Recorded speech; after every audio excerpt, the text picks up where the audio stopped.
all are a part of it just as we are. So let's continue to do that together. I want to bring up the moderator of this panel for this afternoon. He is a leader in his own right. He has been working diligently on the ground with a lot of victims as they deal with their crisis and their time of need. He is one of our dynamic chapter leaders out of the borough of Brooklyn. He is a reverend. He is a father. He is definitely one who is a growing role model, as we will call him, and leader in our community in the New York City area. I'm going to bring him to moderate this discussion at this time, the Reverend Dr. Kevin McCall.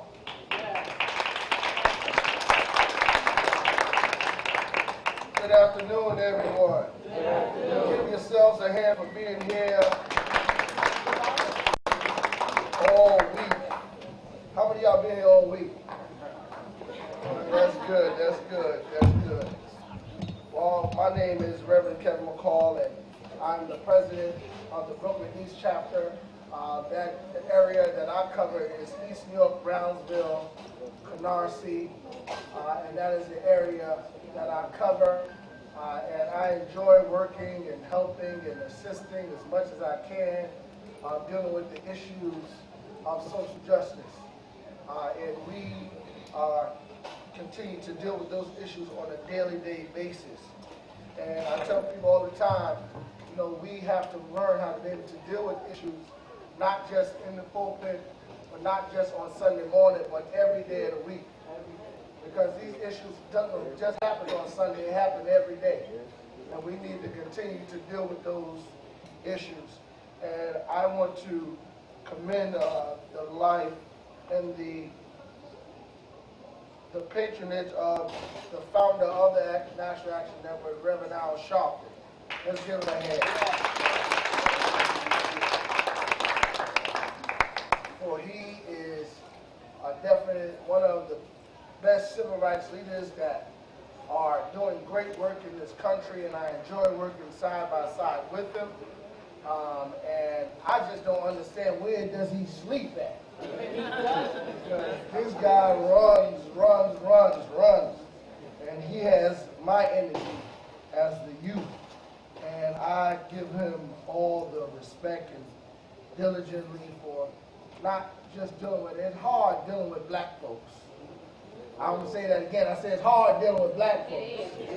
And for him to be able to continue to be dealing with us on a daily basis, you can understand that so many people come up to him to deal with so many issues.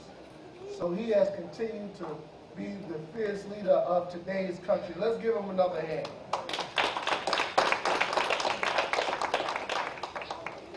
This panel is a part 2 panel of the panel that we had earlier this week.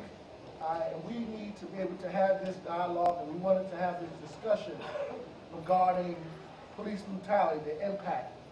And I'm going to introduce and talk about briefly who is on today's panel, and then I'm going to have everyone introduce themselves, and we can go forward from there.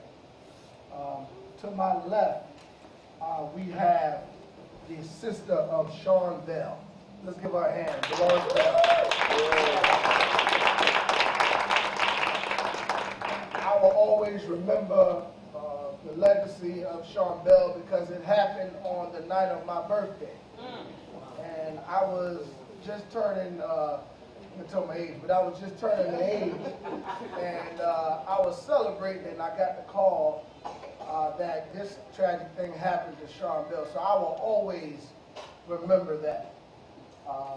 And also to my left, we have the sister of Amadou Diallo, Laura Diallo Brown. Let's give her a hand. Yeah.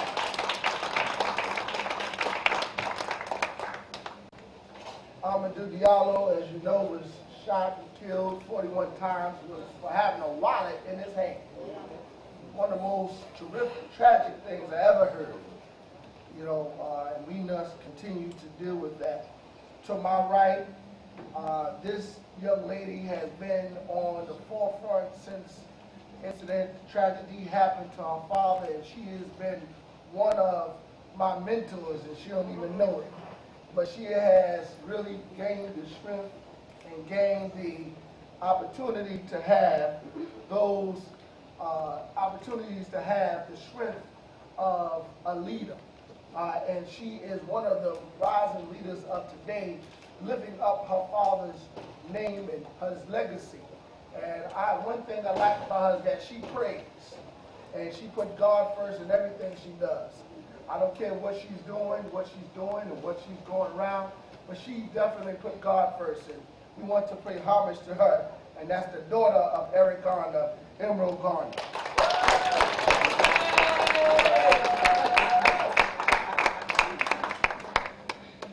This young man has been a furious leader of today, and we thank him for being on this panel to deal with the issues. You know, sometimes we cannot just have discussion without youth. We need to be able to have the youth in the room when we're talking about issues, because believe it or not, youth, things are affected on youth every day. The youth get harassed every single day, going to school, coming home from school, on the train, on the bus. So we cannot just have a panel with not having the youth at the table. So we want to pay homage to our brother David Mims from the Nan Youth Huddle. Let's give him a hand.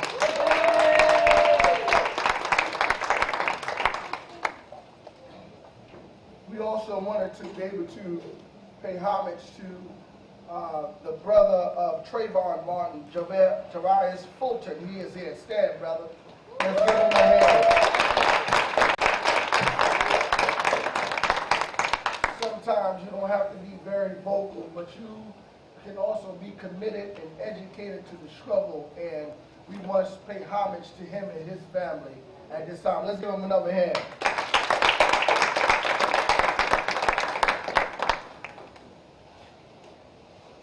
We also have the mother of Eric Garner, Esau Garner. Give Esau a hand. The wife, sorry. The wife of, that's what they wrote here. The wife of Eric Garner. Let's give Esau a hand. I'm sorry. Knowing Esau, she is not going to let me live that day. We also have the mother of Amadou Diallo here. Let's give her a hand. Come on, let's give her a hand.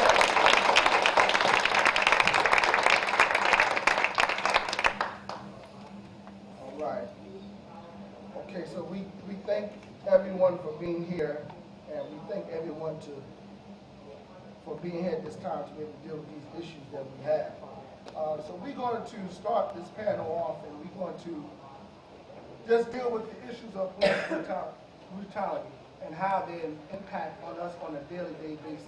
Each of these panelists have dealt with different issues and dealt with things. So the first question we want to be able to have a discussion, starting with Dolores Bell, the sister of Sean Bell, is we want to talk about how do you cope with what happened to your loved one. It was all over the news and it was all over the social media. But how do you cope with what happened to your loved one, dealing with that? First thing is God. We don't teach, but having a family that loves and supports me, and everyone that's in the building that supports my family, I thank you. God was pray to God and ask Him for forgiveness from my heart. Forgive people that hurt my brother. I was 14 when it happened in 2006. I really didn't understand why it happened, or question, and why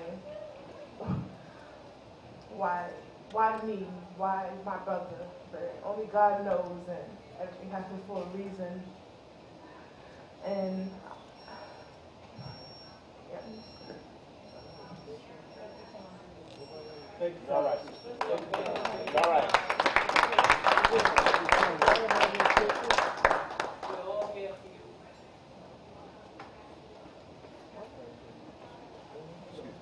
I just take one day at a time, and I have my nieces to look up to me and know that everything's going to be okay.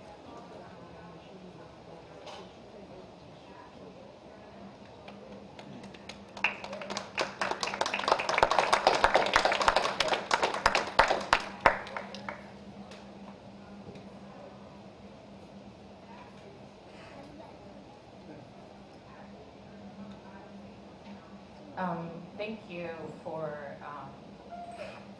to the National Action Network for being a huge support to me and my family throughout the years. For me personally, it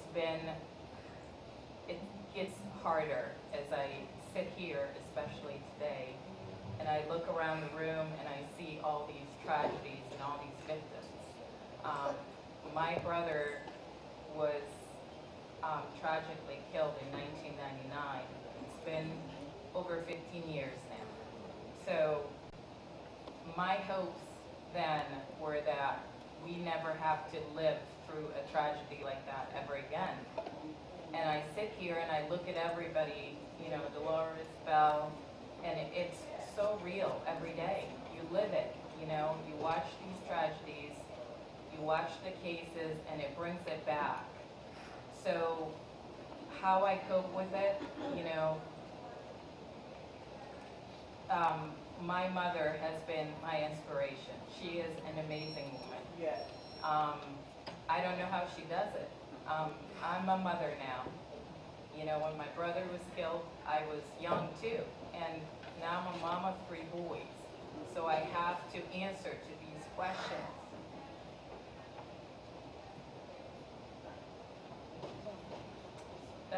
That they have. And it's hard because, you know, my tragedy now is a reality through my kids every day. They ask questions.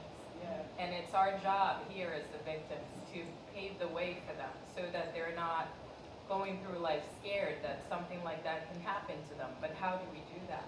You know, it keeps on going. It's happening every day. So I also would like to thank the City of New York because we have had such a support since we've been here. You know, the National Action Network, but the support of all of you guys means the world.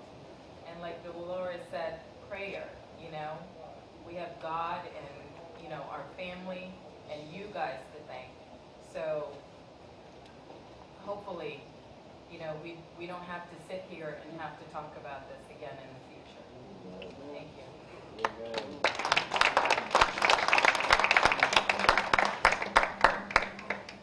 I'm a little bit emotional, but I just, you know, I understand somebody else's, that I get that other people feel my pain. Like, I thank everyone who was supportive to us, who, you know, helped us get through this. We're still not fully healed, you know, 10 plus years later for other victims, and no, it's never a full healing session, you know. So to have the support is really what gives you the strength to keep talking about it or to keep doing something about it. So, you know, when this happened to us last year, I was an adult with a child. My daughter, she was 3, she's 4 now. So, you know, she knew my father. We spent a lot of time together. And like I tell people, like we fought hard, but we loved hard.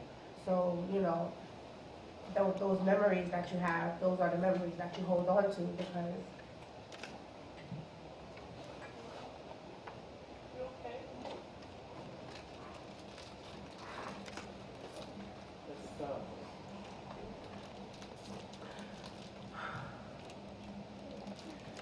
It's usually easier for me to talk about it, but it's just like, you know, you never really heal. And I haven't really had the time to really breathe from my situation because it's like I just automatically jumped into, you know, getting out there and making people aware. But it's much more than that. It's about how people raise their kids so they won't be a victim.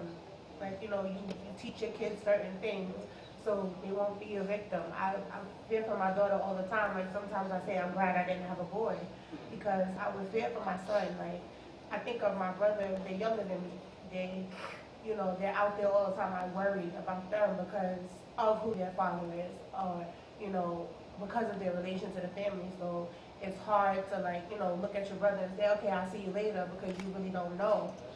Like, you know, I saw my father the weekend before and I said, okay, I'll see you next week. And that week never came. So it's like, it's more important now to be involved because it's like, if you're not there for for your kids. It's not gonna give them the comfort to say, okay, I can go to my parents with anything. You know, like they feel scared, so they look for love in other places.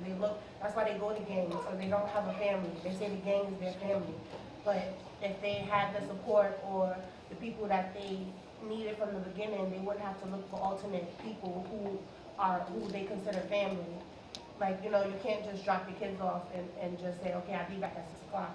You have to be involved in their life. Like, you know, my mother, you know, for the most of my childhood, she's, you know, rheumatoid arthritis. She had a knee replacement. I was really young, so she was bedridden for 2 years. So it was kind of hard for us, you know. I had my mother and my father there, so, you know, it wasn't easy for us to just, you know, break free and do what we want to do and, you know, just get out there. So, you know, we weren't 13-year-old mothers. We weren't, you know, I dropped out of high school and I went to obtain my GED. Passed it the first time. I have to add that. Failed out a lot of times, but, you know, I got to a point in my life where I was like, no, I don't want to be like the next person. So it's like more important for me to let people know to be there, because I don't see me not being there for my daughter, because I don't want her to grow up and feel alone, because you feel alone when you lose somebody that you had your whole life. You know, I don't know my life without my father, so, you know, Dolores is younger than her brother, so I don't know. I don't have an older brother, but, you know, I have older sisters, and if I lost my sibling, after knowing them my whole life, you begin to feel empty. So, after all that, I just want to say thank you to everybody who supports us as, you know, we're family now, because y'all just my family. So, that's it.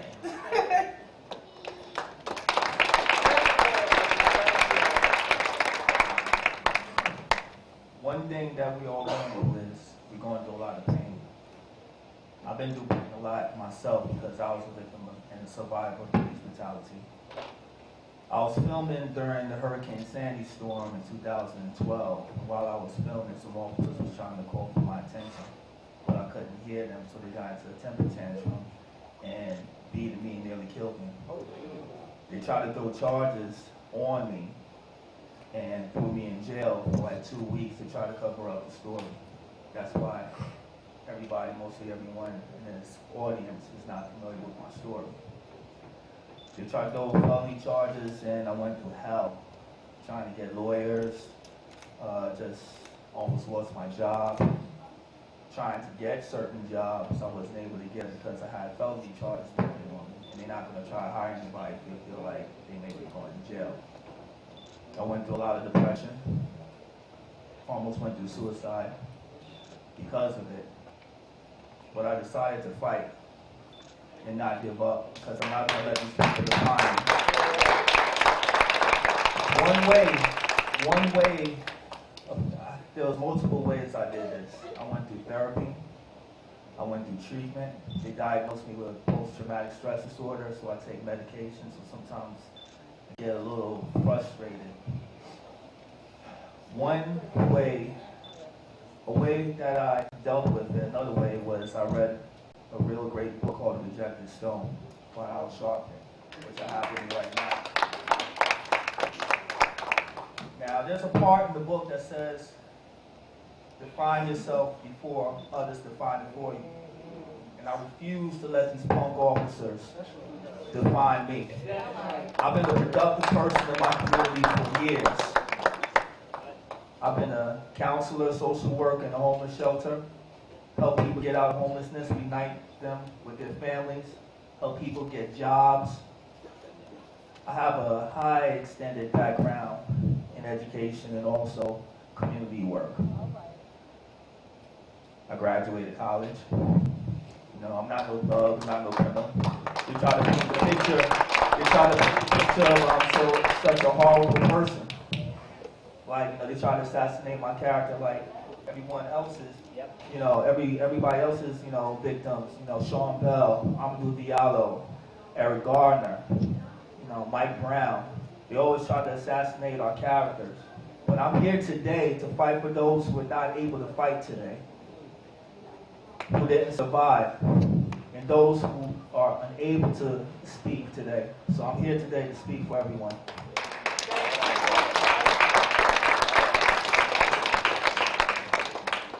And we need to continue to support these families. You know, I attended many funerals. Last year I dealt with about 127 funerals. And out of those 127 funerals, 72 of them was under the age of 45. And 15 of them have dealt with young people. So we need to continue to keep the issue of dealing with this violence. And that's to my next question. How can the audience deal with the issue of, you see it on the news, you see what happened, to prevent it from not happening again, what happened to the loved one? What can we tell the audience to prevent things from what happened to your loved one again? And I want to start with David Liz. Well, there's a lot of solutions that we need to do. One solution is to continue fighting and to not give up. The way these forces out here are against us, we can't just be timid and sit down and do nothing. We have to take action. Because these officers and these forces out here are bullies. We have to address a lot of the issues that's going on. One issue that I feel is a problem is that a lot of these officers are uneducated. Look at this for an example. How come we got lawyers and judges who spend over 5 years of college education plus an extended years of education, and we have these officers, we have these, lawyers and judges, have all of these college, years of education so that they could create, implement, and interpret these laws. And we have these officers who barely have a 2-year education enforcing the laws. The scale is unbalanced. So we have to, do something about it. We have to find a solution in reference to it. So we have to address, these are the type of issues that, the public rarely, talks about. And I learned that from Star. Star mentioned that from Shot 97, Troy Terrain. So he mentioned that. So he addressed that issue. So I just wanted to address that fact with, everyone else out here, today. And there's a whole bunch of other issues that's going on, in the community as well, too. We need to, educate our people, along with the law. Because if you look, for an example, you look at a lot of, especially black neighborhoods and communities, out of every single block, you can find, 5 people who knows the Bible back and forth. Know the Psalms, everything, the songs, the scriptures, everything. But how many people in your community knows about the Constitution, the Bill of Rights, the Declaration of Independence? The same type of effort, people in these communities know about the Bible, the religion. They need to know about the law. Because how can you play the game if you don't know the rules? How can you be on the court, dribble the ball? You're always out of bounds because you don't know the laws and the rules of the game. So you have to educate yourself on the laws of the land so that you could be aware when somebody's trying to come at you with some foulness and everything, you be able to point that out and address that fact and know how to maneuver it. Yeah, exactly. So there's a lot of solutions out there that, we need to address, even though somebody else may not be addressing it. You have to take a stand to move forward to address these facts and issues. Don't be worried about how other people or your colleagues is going to feel, because right is right and wrong is wrong. You have to do what's right. Well, I feel like the police community relations are already, messed up. We need more relatable officers in the street. Like they said, more African American officers in the African American community. I feel like, you should know your rights. If you get stopped, you need to know the procedure. You need to know, what you need to have with you. Always carry ID. Always, of course, you know your address, your phone number. If you're a minor, tell them to call your parents. Just little things that you need to know just so that you won't be victimized. Because sometimes it's that you're not supposed to be in that park after dark, but you're still in there. get out of it. You know what I mean? Like, it's all about etiquette. Like, you know, you walk into a room where it's very quiet. You don't go in yelling and screaming just to be the loudest person in the room. Like, we understand that you're a youth. We understand that you don't want to sit still. But, I mean, sometimes it's like how you act when you go places. You can't get on the train swinging from the rails and expect people to just ignore you. You know, they're going to stop you. They're going to say something. If you cut school, you see a truancy officer, they stop you. You catch your attitude with the truancy officer. You're supposed to be in school. You're not supposed to be here. So I'm here to let you know that this is not where you're supposed to be. Like, some people, you know, they don't know how to carry themselves in certain situations, and it's like, I just want to be me. But sometimes you can be you, but you have to be a more respectful you. You have to present yourself in a different way. You know, like, I feel like you have to know certain things. Like, I feel like I started going to the youth huddle after the march in Staten Island that we had for my father. And I just wanted somewhere to go where I didn't have to talk if I didn't want to. And if I wanted to talk, somebody would be there to listen and not judge me or whatever the case may be. So I would just go and just listen to what's going on. And then I started seeing 8-year-olds with the thought process of somebody who's 25. And it's like, to see these young people come and like ask these questions or want to know these things, it makes me feel like, wow, like what was I missing at 8 that I didn't ask these questions? So, you know, obviously that child is doing a lot more research. They're curious. Like, curious minds wonder. They want to know what's going on. They want to know why. You want to say that this is bad for me. I want to know why it's bad. What is it going to do to affect my life? These are the questions we ask. We're youth. We don't know anything. Older people are our superiors. You're already set in your ways, but, you know, as a youth, you're a sponge. So you need somebody who can teach you. Like, it takes a village to raise the child. So we have these programs that are being cut. We have after school, no dance programs for anybody under 5, or no basketball programs for anybody over 12. That has to change, because it's like, you know, sometimes you can be 16 or 17, but you have the mentality of a 14-year-old because you weren't taught the proper things. And then when you go to school, you have those teachers who say, whether you learn or not, I get paid. So it's your job as the child to say, okay, well, principal, you need to do something about her because I'm not learning and she's still getting paid. So I feel like if I don't learn and she's not teaching me, she shouldn't get paid. You know, like, it's up to the youth to start doing that, because I always said something. So if I see something, I say something. So we just got to say something.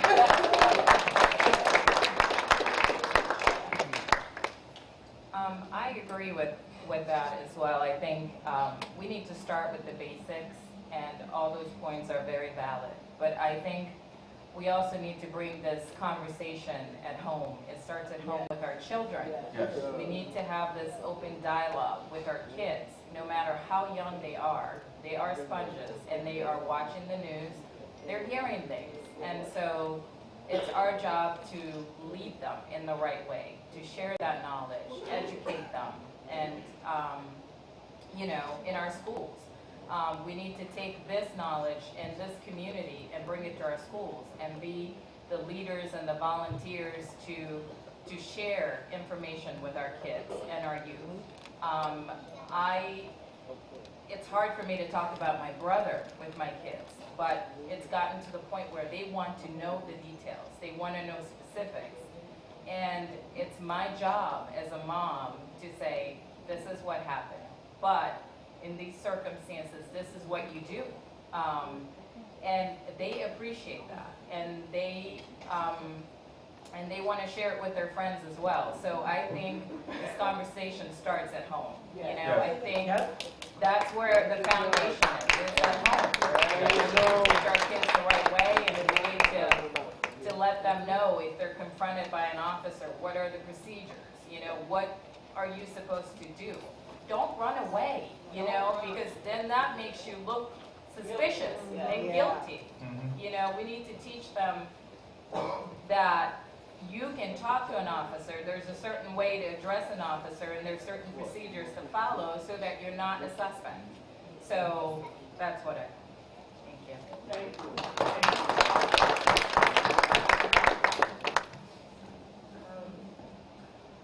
Like everyone said, it starts at home and how you speak to your parents. And if you don't respect your parents, then it's gonna show effectively by police. In my case, my brother, I I feel that it's basically communication, like everyone says. It has to be a communication level towards everybody.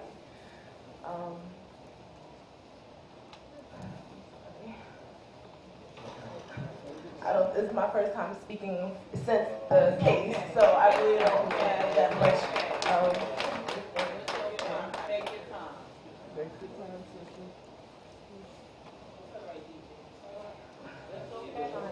Take your time.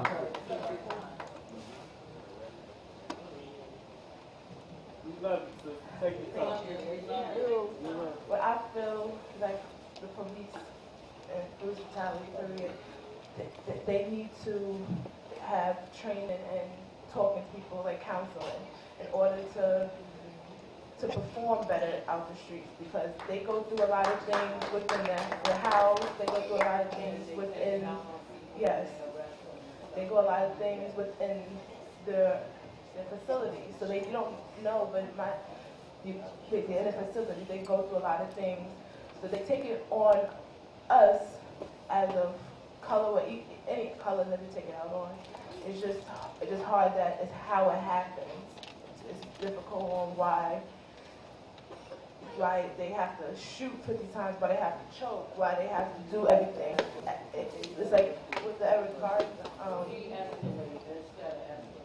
Yeah. It's a lot. They just need to grow and be able to, all are human. Everybody goes through things. They have their ups and downs as well as everyone else. But you have to realize that it could have been their son. It could have been, things could have happened differently.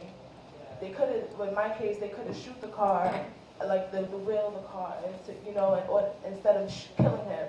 They wasn't getting no shots back. So why should it's a lot. They just need to do better. They just need to do better. They have to do a lot of training. They need training. Yeah. Every year they need training, or every couple of months they need to be trained. The police. And the parents, the police, the children before they send them out in the street. And like with me, I don't mean to interrupt, but I just have something to say, and I gotta say. With me, myself, and my husband, we had 6 children. I have 4 daughters, and now I have the 2 boys left. And they used to call my kids the window kids. I lived in Brownsville, and if I didn't go outside, my kids didn't go outside. And I had to be outside, with them in order for them to go outside. And I never wanted them to fall victim to drugs or teenage pregnancy or anything like that. So I spoke to my kids at a very young age. From the time that they were 2, they can tell you right now, I used to say, get a plan, a goal, or a man, one or the other. I need you to give me one thing. I never made them clean and stuff like that. Their job was to go to school and get their education and become productive members of society. I didn't want. Give a round of applause.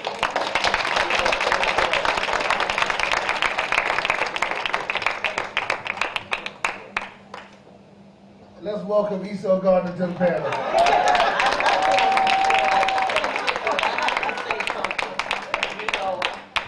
Myself and my husband, it was a thing where we didn't want our children to be non-productive members of society. So, and everybody used to say, Pinky, you talk to the kids like that? Well, my nickname is Pinky. And I said, because I want them to know. I want them to know that I'm not going to accept teenage pregnancy. I'm not going to accept you doing drugs. I'm not going to accept you disrespecting me. I'm not going to accept you disrespecting anyone else. I made sure that they are respectful, and I told them, your only job is to bring me a high school diploma. If you choose to go to college, then fine, I can't afford to send you. So if you want to go, you need to work hard to get that opportunity to go. My daughters chose not to go. Emma went back. You went for a little while, and they all graded diplomas, that's all I asked for. Now I have my 2 boys. And then when this happened to my husband, it was like, what do I do now? I have to raise men. I'm not a man. I can't teach them how to be a man. But I can look around at other men and let them know that this is what I want from you. This is how I want you to present because you represent me. So if I don't do a good job as a parent, I can't expect you to do a good job as a child. I have to tell you how I want you to be. My son is 20 and he'll be 21 and he just got, full scholarship for basketball to college. He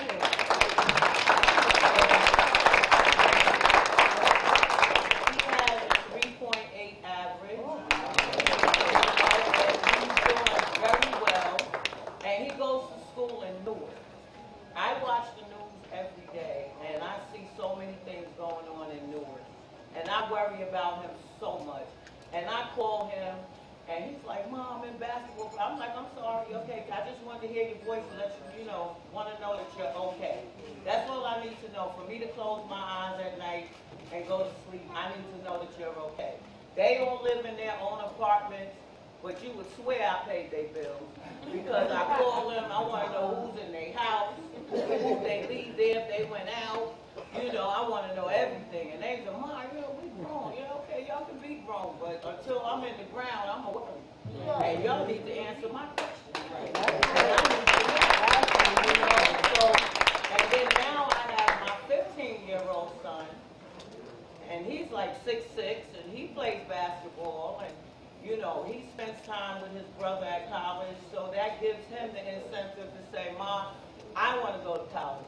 So I told him, okay, well, you know what you got to do? You got to get that scholarship. Because I'm broke. I ain't got no money.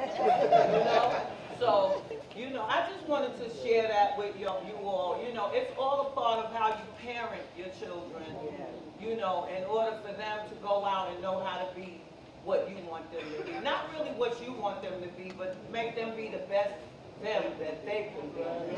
And they are a reflection of you and how you raise them at home and give them to the foundation. It starts with a foundation.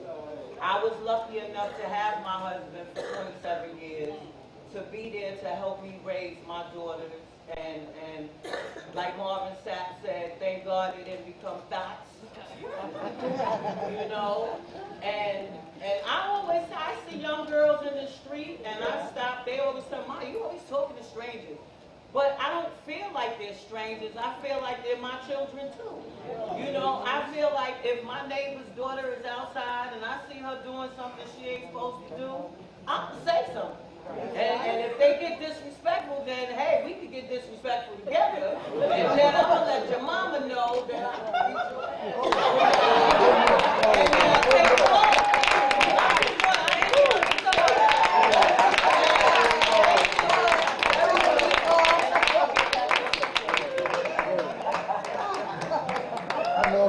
I had to deal with out of town. I know if I invite everyone to my church, they gotta warn my members. But let's give her a hand.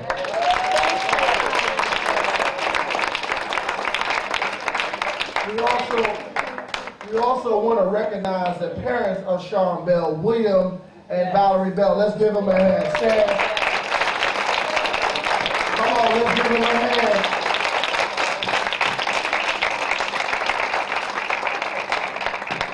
On the topic of that we just answered, we also have to know our rights. Yes, to train our children and to let our children know what they should do.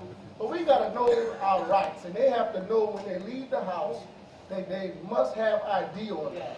They must have ID on them, and when they get stopped by an officer, take your hands out your pocket. Don't act big shot because you hear what's going on in the news and you think you know it all. You have to be able to follow. Now when they stop you, they ask them, if you're a minor, tell them to call your parent. They can only hold you in the precinct but so much when you are under age of 16. And also you ask for your attorney and ask for your family members. granted for them to just come and harass you for no reason, and you just sitting there letting them do it to you. And you feel because, oh, what's going on in the height of Eric Garner, in the height of Michael Brown, and the height of other cases going on, you feel that all police are the same way and they can be able to deal with it in the same way. I used to always say that, listen, you deal with what's going on so you can live another day. Because, things happen and then you're no longer here because you decided to mouth over with the mouth and deal with it later. And we also have to deal with the problem with the police department. And that's why Reverend Sharpton and Kirsten John Foy and others have been dealing with the issue, because they have this system. When you make a police complaint against a police officer, now from the police officer, after you make the complaint with the Civilian Complaint Review Board, it goes to the desk of the police commissioner. That's the police policing the police. And we have to change that system so we can be able to come back to the community and not deal with it in the police department. So we need to continue to keep the pressure on them every day and not give up. And just let them know that Black lives matters, gay lives matters, green lives matters, all lives matters, and not just deal with it on a basis where it's just affecting someone on a local level. So teach your kids, yes, but also train them and educate them. The Bible says that we're lost because of lack of knowledge. So give them knowledge and the truths. I have two young sons, my twins, stand up boys, Joel and Joseph. I'm afraid. They'll tell you, their school is 3 blocks. I'm afraid to let them walk 3 blocks. And I grew up in the streets, I was raised in Brownsville, but I'm afraid just letting them, between the violence and the police, I don't know what to do. I tell people all the time, if I walk down the street and I see some police on one side and some thugs on the other, I'll be more comfortable with the thugs than the police. So we have to deal with that on an everyday basis and educate. We must educate ourselves. So the next question, then we're going to take some questions from the audience, is how do you keep your loved one legacy alive? How do you keep your legacy alive? Because according to the media, they will slander your name. And they will talk about something you did in 1956. They don't got nothing to do with that. They just killed your loved one. But they will talk about something that don't got nothing to do with the case, nothing to do with that person not here no more. How do you keep their legacy alive? Let's start with you, Ms. Laura Diallo Brown. Thank you for that question. That's really important because it is true. The media does slander your loved ones because they don't know who that person is. They don't know who that person was. For me, my brother was more than a street peddler. I grew up with him. I know the kind of man he was. And he was an educated young man with big dreams. He came to this country because he thought, and like everybody else, America is the land of opportunity and dreams. So he came to pursue his dreams, further his education. He was ambitious, he was independent.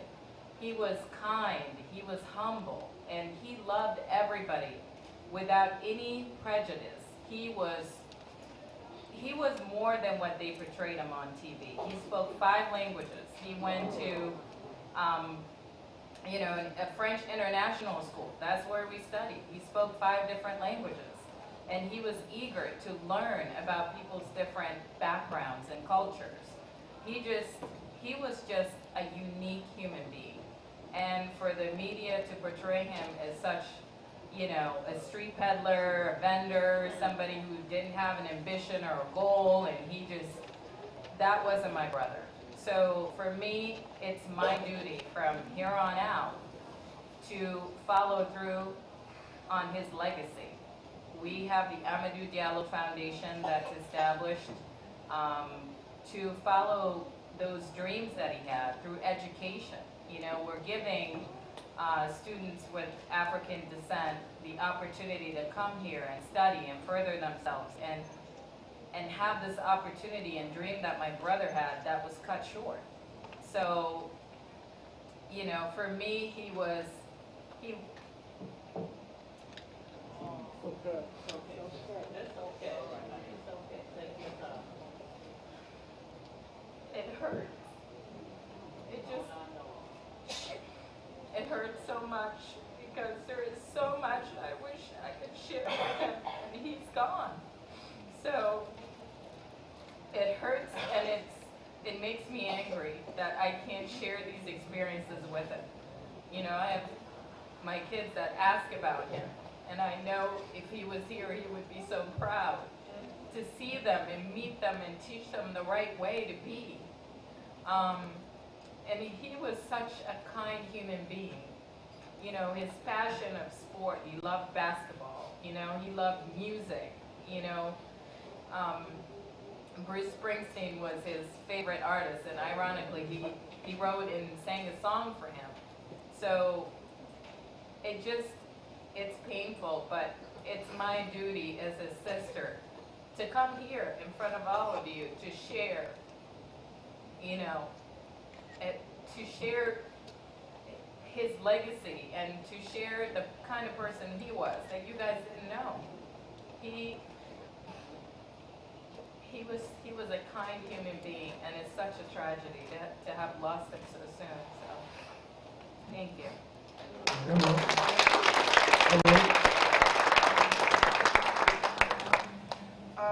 Well, you know, as everyone knows, I started working with the Natural Action Network and the Crisis Department. I'm in the process of, you know, getting the foundation that I started for my father, the Eric Garner Foundation, that stops today. Trying to, you know, get that off of the ground. His 1 year anniversary of his death is coming up, July 17th. So I'm trying to like plan something big. And basically what I want to do with the foundation, and my father was always a helper. He always liked to help people. That's where I feel like I get it from. My mother, we always say my mother was the mean one, and then my father was a nice one. Because we were spoiled, so, you know, I didn't understand what it means to, you know you can't have it. No, I'm not buying that for you. So, you know, I didn't understand, but, you know, they always tell me, you know, once you have a child, that's it, whatever, you know. So, I was a little bad, but, you know, like with the foundation, what I want to do is I want to help people because that's what he loved to do. Everybody in the neighborhood called my father Pops. You know, like when he bought ice cream for us, he bought ice cream for everybody. He had 6 kids, so he bought ice cream for his 6 kids, plus the other kids that are on the block, and probably their parents too, or something. You know, he just buy something for everybody. He wouldn't have you, you know, he's not gonna eat and have you sitting there, even though he'll have about 5 or 6 plates in front of him. But, you know, you can't have his food, but he'll buy you some. So, you know, he's like, he'd go in there, like, you know, taking us out, you know, he taught me how to tie my shoes, put my shoes on, the right feet and stuff. So, and he was very good with math. I'm horrible at math, so I always went to him with math homework. Like, you know, he was just a helper. So, like, you know, like foster kids, they need role models. Group home kids, they need role models, you know. Like, they need places to go, like the Huddle and, you know, other programs where they can just be themselves. And the Huddle was started by Ashley Sharpton. You know, we got familiar with each other on the bus ride back from the march in Staten Island. And, you know, places like that, they give you a chance to voice what you want to do. Like, there's an idea that you want to, you know, execute. You don't have the proper, you don't know people, so, you know, when you go to an elder, they can help you execute that plan. Like, you know, Boys Town or any of those places, they need something to do before they get in trouble, before they head there. Exactly. You know, like they need something to keep them busy. Because a lot of the times they say the duty is from 14 to 18. There aren't any basketball teams for them. They like basketball. They like computer programming. They like games. They like art. They like stuff like that. It's not another program. So I would say that I want to make everything Eric Garner the community because that's what he does.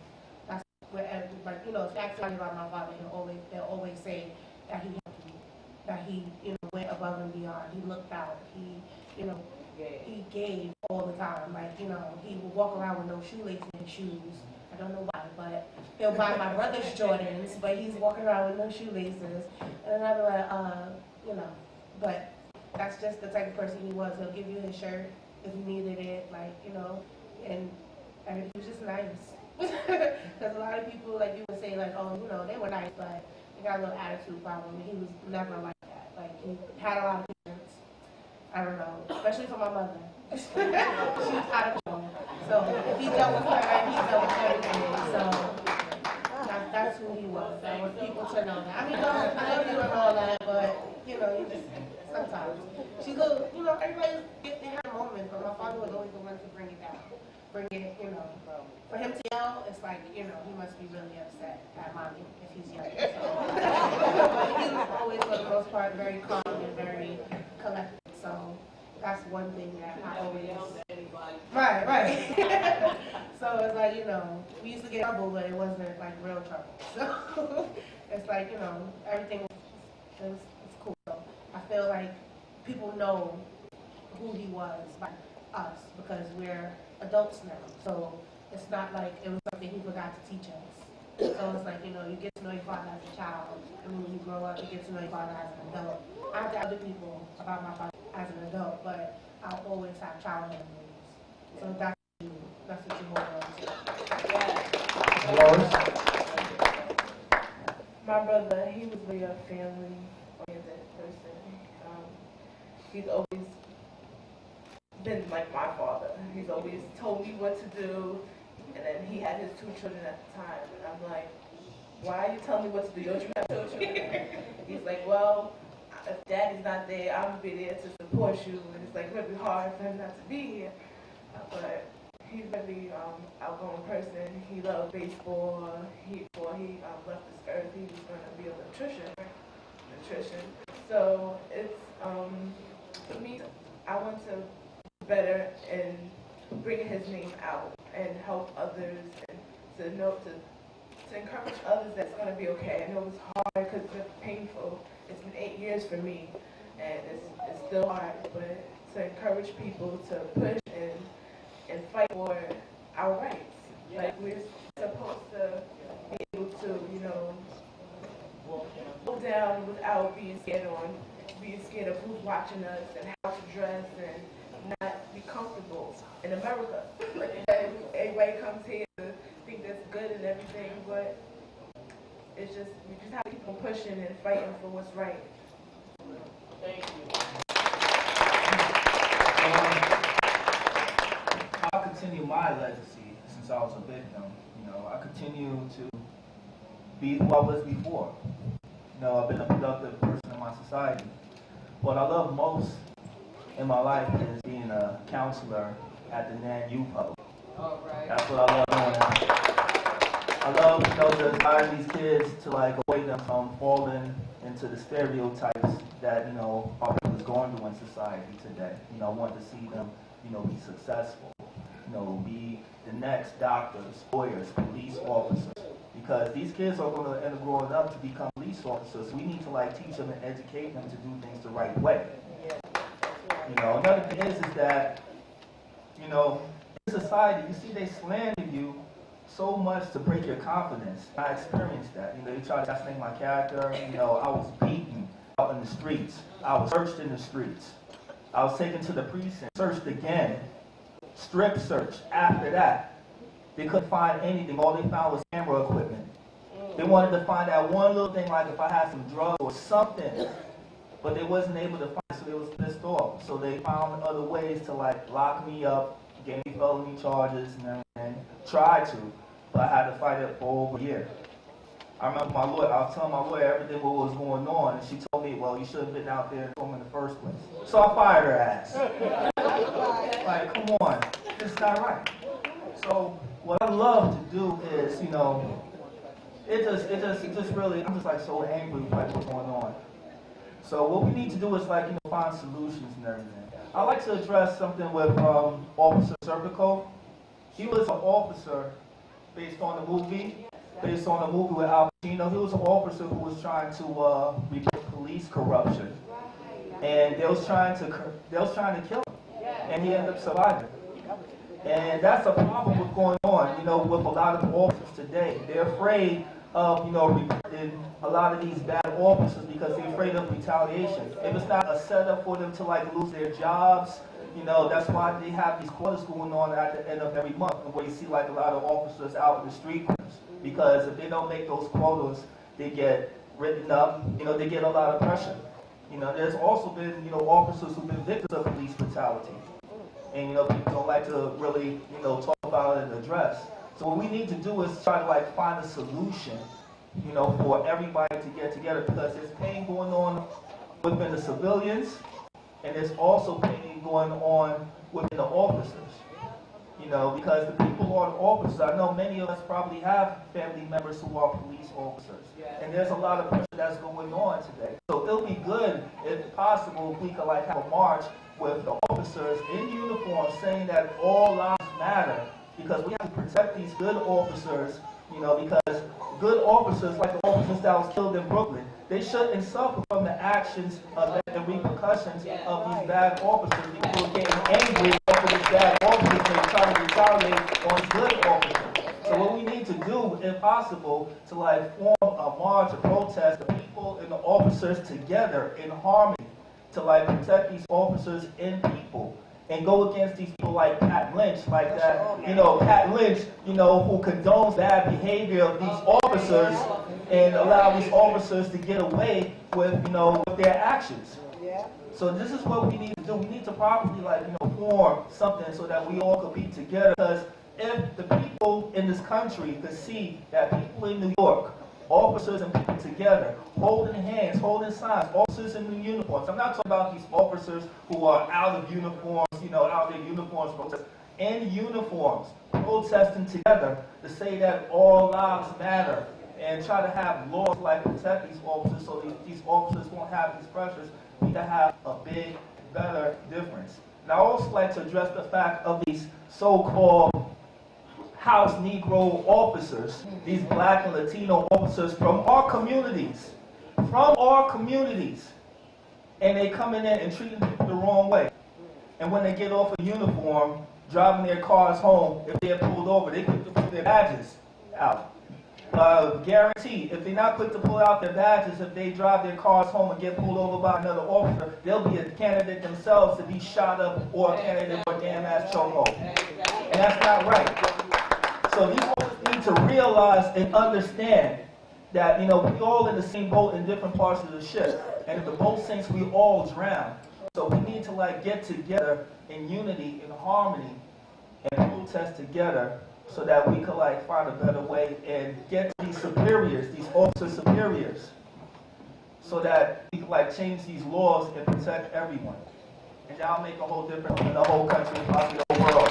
Because there's people going on, there's people going through this all over the world. It's not just in America. You know, last year Ukraine was going through the same thing. Mandela was in jail for 27 years based on the same thing. People in Korea, China, all over is going through, you know, police brutality, police misconduct, government misconduct. So we need to, like, get together to, like, form something that could, like, help harmony all over the world.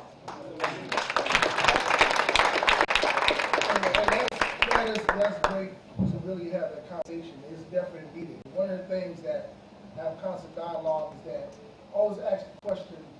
I remember growing up where I knew the officer that was around. They called him B-Cop. I knew him because anything that I did, I mean, one time I was riding in the back of the bus. People from Brooklyn, everybody from Brooklyn? Right. I used to ride in the back of the bus. And I mean, they did it in Auburn, but it started in Brooklyn.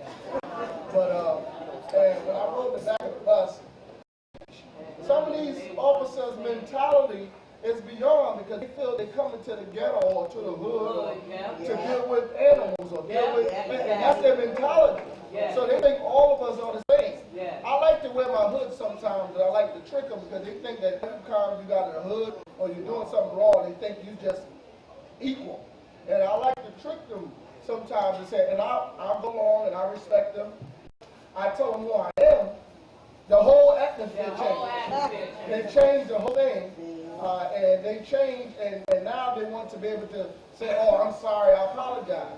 But those officers who do that, we need to be able to let them know that it is not going to continue to happen in our neighborhoods. We cannot allow them to not be from our neighborhood and to protect us. You know, it's crazy how you have to really think about when something happens to call the police And think twice. I think that you have to think twice about calling the police.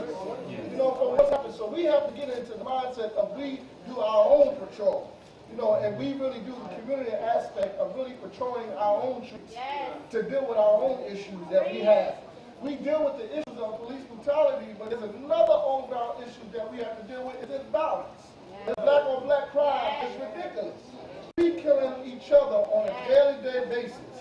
In Queens, an older woman, 71 years old, Peter Webb, she opened her door because she thought that it was a family member. She opened her door and they killed her. It's ridiculous that we have to be able to deal with these issues within us. Yes, it's a break between mental health. Military.